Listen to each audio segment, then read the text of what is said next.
Today, we're talking tag teams. One team seems to be forming while another team is on the verge of breaking up. All that and more today here on WWE Fight Pit.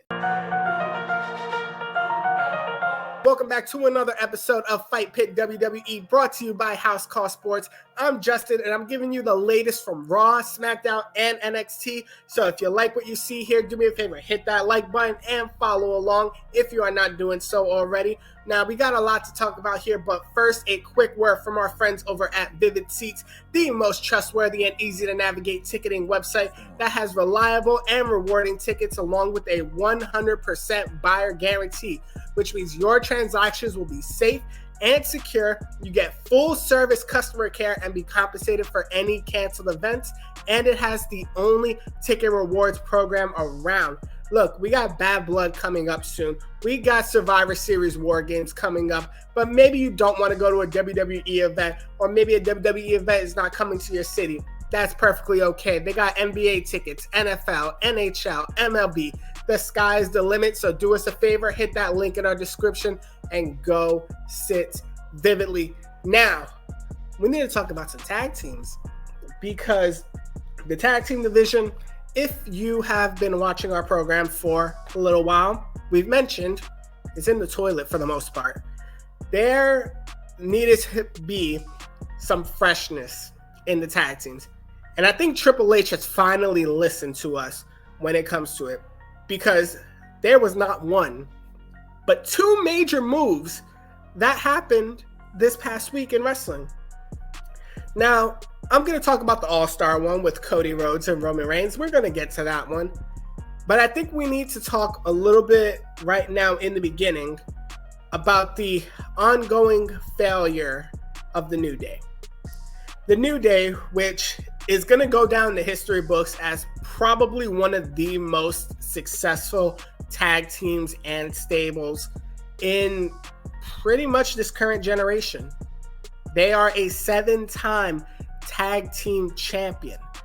They pretty much revived the careers of Big E, of Kofi Kingston, of Xavier Woods. Because if you remember when the New Day first started, it was really because there was nothing really for those three superstars. Like, Big E was really playing sidekick to Dolph Ziggler for a while. Kofi Kingston really couldn't find any magic ever since he lost his Jamaican accent. And Xavier Woods never really found a footing ever since coming over from TNA. So when WWE decided to bring these three together, we didn't know what to make of it at first. Like, they tried the whole gimmick of being kind of like a Baptist church sermon, which really did not vibe with the audience in the WWE. But they were the example of the perfect pivot, because WWE and their creative team, and in a way those three superstars, pivoted that tag team into the New Day that we know today. The ones that were known for bootios, the ones that were known for pretty much the satirical comedic effects of the WWE tag team division. It brought a family-friendly yet hilarious side of the WWE tag team division that we all loved. But you know the saying, all good things must come to an end at some point. And I think we're finally seeing the end of the New Day. Look, I'll go into the story part of it. Xavier Woods, he's tired. He's tired of Kofi Kingston making all of these decisions without consulting Xavier Woods, because when you're a tag team, you are supposed to rely on one another. You are supposed to communicate with one another. And Kofi Kingston hasn't been doing that. He's been making decisions on his own on who to bring in to help the team, which, sidebar, is not helping the team at all. And listen, it all came to a head on Monday Night Raw. Like, the fact that Kofi Kingston went and got a whole other tag team to help them in their tag team match against the Judgment Day, only for New Day to fail at that, shows you how frustrating it can be to have Kofi in this current generation as a tag team partner, who currently goes behind your back, who makes decisions without consulting you. And Xavier Woods is fed up with that. Not only is he fed up with that, the character, and maybe Xavier Woods, the performer himself, is probably also fed up with the fact that he has not really had a chance at becoming a singles competitor. Like, think about it. Kofi Kingston had Kofi Mania. He had his opportunity to become a singles competitor who has been very successful as a singles competitor. With the highlights, he's won championships, both mid-card and main-card championships. Big E has done the same thing. But you know who hasn't had a chance to do that and who really has not done it, period? Xavier Woods. And if you remember the Xavier Woods from TNA, that man has superstar potential. Now, he's not the same competitor in the ring as he was back in TNA. But I will say he is much better on the mic than he was back then. I do see, at least, at minimum, mid-card championship potential in Xavier Woods. But the fact that the New Day has had all of this like white lightning of explosiveness and attention with the crowd, it's kept the WWE to have to keep this stable together long after it should have broken up. Honestly, it should have broken up shortly after Big E had to go on the sidelines with his neck injury. Because Big E, if we're keeping it a buck, if we're keeping it honest, was the glue that kept that group together. Like, yes, all the record books in the championships will say that it was Xavier Woods and Kofi Kingston with the tag team titles. But really, Big E was the breakout star of the New Day. Yeah, we may have had Kofi Mania, but Big E was shown to be the superstar within them. And then, unfortunately, he had suffered his neck injury, has been on the sidelines. Don't know if we'll ever see him in the ring again. He is making a good career being on the commentary desk, which I love and I applaud him for. But it's time for a change with that group. We need to see a breakup of the New Day for good. It may come at Bad Blood. Because I could see something where WWE gives the New Day another opportunity at the tag team titles and Judgment Day ends up winning. And just as, Kofi tries to console Xavier Woods just super kicks him. And it's not because I'm wishing the downfall on the New Day. It's because I'm wishing for the rise of Xavier Woods. I want Xavier Woods to have that chance at becoming a singles competitor that he did not get. The chance that Kofi Kingston got. The chance that Big E got. I feel like ever since, not just the New Day being established, but ever since the whole Paige Xavier Woods situation happened, if you know, you know, it feels like it kind of kept Xavier in a box. And I think it's finally time for him to break out of that box for good. So, to Xavier Woods in the New Day, I hope it does happen. I hope you do break up. And I hope Xavier Woods gets that opportunity to be the star that I think he can be. But we also have another tag team storyline, one that we all love, the one that has us throwing our ones up. That is right, the tribal chief, the needle mover, the head of the table. He is not only back to wrestling, but he seems to be going through a tag team with the Universal Heavyweight Champion of the World, Cody Rhodes. And this is something I did not expect to see happening. See, when we made our predictions on what the Bloodline storyline was going to be, I thought that Roman wasn't probably going to come out until maybe Bad Blood, because I was hoping for a setup for a Bloodline versus Bloodline match at Survivor Series. And all counts are pointing that we are still going to get that.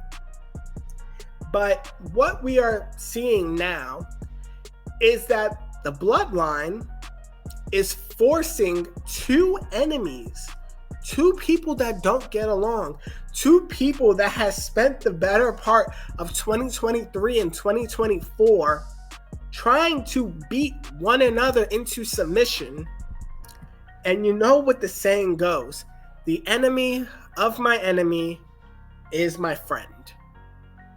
And you just made friends with the two biggest stars, the two most, I won't say most dominant champions of all time, but the two highest champions of this current regime in WWE. No offense to the World Heavyweight Championship, but it's all about the Universal Heavyweight Championship. If you have that title, you are considered the man of the company. And you got the current champion and the former champion, putting bygones aside for right now, in order to finally take care of this bloodline problem. So they are tag teaming in Bad Blood versus the Bloodline. And it's kind of interesting to see how this goes, because in a way, you can see it as Cody Rhodes and Roman Reigns are going to go in there. They're going to smash the Bloodline. But let's be honest. If that were to happen, then the story dies there. We're not trying to kill the story this early. We need the story to marinate. We need the story to drag for a little bit longer, because I still believe, and I know you probably do too if you're watching this, I still believe in a Bloodline versus Bloodline match in War Games, in Survivor Series. And I think the best way to make that happen is to have them lose. Have Cody Rhodes and Roman Reigns. Have Roman Reigns in his, debut match back in WWE. Have them lose. Have Cody Rhodes be the one that gets pinned, because we must protect our tribal chief at all costs. Have Solo Sikoa and Tongaloa and all of them jump the two champions, or the champion and the former champion. Have the 4-on-2 advantage, and then out of nowhere, we get Jimmy Uso's return. This is the prediction I have going on, is that is what we are going to have. You are going to see the Bloodline reign supreme, but you are going to start seeing the old Bloodline come back. But Justin, you must be asking, that leaves 4-on-3. Well, technically 4-on-2, because I need Cody Rhodes to defend his title in Survivor Series. I don't want the Universal Heavyweight Champion of the world having to deal with this Bloodline thing in the next PLE. And it seems like Cody Rhodes don't even want to do it either. I don't know what caused the whole changing of mind thing on SmackDown, but he does not want any of this. He was done with it. He beat Roman. He beat Solo. To him, he should be on to the next opponent. So where does that leave Roman? He has Jimmy on his side. He'll have Paul Heyman on his side, because we might get Paul Heyman back, and I hope we do, because the tribal chief is but a man, but when he is with his wise man, he is the head of the table. And that leaves Paul Heyman, who's not going to wrestle, Roman Reigns, and Jimmy Uso. So then what happens then? Well, that's going to depend on what happens in Bad Blood, because it looks like we're going to get Sami Zayn versus Gunther. And I think this is going to be a match where Gunther absolutely smashes Sami Zayn, because I think they're trying to build off the hype that Sami Zayn beat Gunther for his reign as Intercontinental Champion. Congratulations, Sami. I was rooting for you then, but Gunther's on a whole other level. Gunther is the World Heavyweight Champion. Gunther just got that title. So all the beginning opponents, it's just feed for him. And I think that's what this is going to be. You are going to have this man feast on Sami Zayn. And Sami Zayn is going to have to be just another footnote in the reign of Gunther. And I think he eventually, maybe, not gets traded, but maybe starts doing some episodes over at SmackDown. And maybe he gets reassociated with the Bloodline. But then now make it 4-on-3. That's where we get to the interesting one. Mr. Main Event Jey Uso himself, I expect to be on this team. Now, Jey Uso is in a bit of a cross storyline kind of situation because the man is in the Intercontinental title picture against Braun Breaker. He has a title shot coming up against Breaker. And if you saw Raw, you saw those two spear each other. And yet, he also has a bit of a storyline going on with Judgment Day and the Terror Twins, where he has tried to help them, but when he helped them, he ended up getting speared right back by Breaker. It's going to be interesting to see, honestly speaking. As much as I want to see Jey Uso finally, and I do mean finally, get an Intercontinental title shot, if it's coming at the expense of this matchup at Survivor Series, then I don't want him winning it. I want a singles title match, and if you could give me a Jey Uso win and have Jey Uso join the Bloodline storyline, perfect. But I don't see that happening. I don't. I think Braun Breaker is still in the infancy stage of his title run. I don't think they're going to take the title off him just yet. If they were, it would be to somebody of the caliber of Jey Uso.